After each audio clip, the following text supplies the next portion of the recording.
শুভ সকাল, নমস্কার। আজকের ভিডিওটা আমি সকাল সকাল চায়ের কাপ হাতে নিয়ে শুরু করে দিলাম।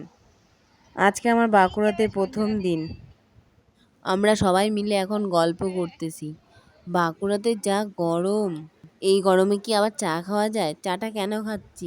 গাড়ি জার্নি করে আসছি তো মাথাটা ভীষণ ব্যথা করতেছে, তার জন্য চা খাচ্ছি।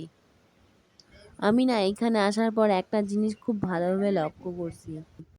সেটা কি বলো তো? এই যে এখন আমরা উপরে আসতেছি, আমাদের জলখাবারের জন্য ডাকা হয়েছে। তো আমাদের জলখাবারের আয়োজন ছিল একতলা মুড়ি, উম, চপ, যে যে কয়টা খায়, পেঁয়াজ, কাঁচা লঙ্কা। বাঁকুড়া, মেদিনীপুর, এইখানে দিনের যে কোনো এক বেলায় মুড়িটা থাকবেই। কোথাও না কোথাও এই মুড়ির সাথে বাঁকুড়া, মেদিনীপুরের মানুষজনের আলাদা রকমের ভালোবাসা। মুড়ি আমারও ভীষণ প্রিয়। মুড়িটা খাইতে আমারও বেশ ভালোই লাগে। তবে কি জানো, আমরা তো উত্তরবঙ্গের লোক, কম বেশি আমরা সবাই মুড়ি খাই। বাড়িতে যখন থাকি এক বাটি মুড়ি নিয়ে বসলে মনে হয় মুড়িটা শেষই হয় না।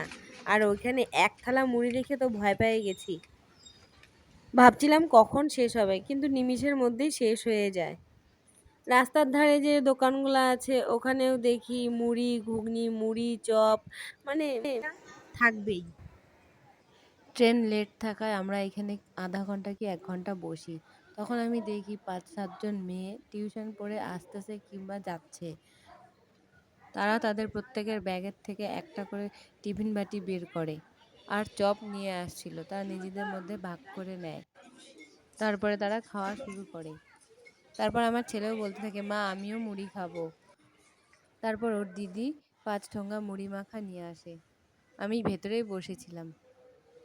তারপর সবাই মিলে মুড়ি মাখাটা খাই। আমরাও কিন্তু সকালবেলায় এক থালা মুড়ি আর ঘুগনি খাইয়ে বের হয়েছি। বাড়ি থাকলে যেমন রোজ মুড়ি খাই তা কিন্তু না।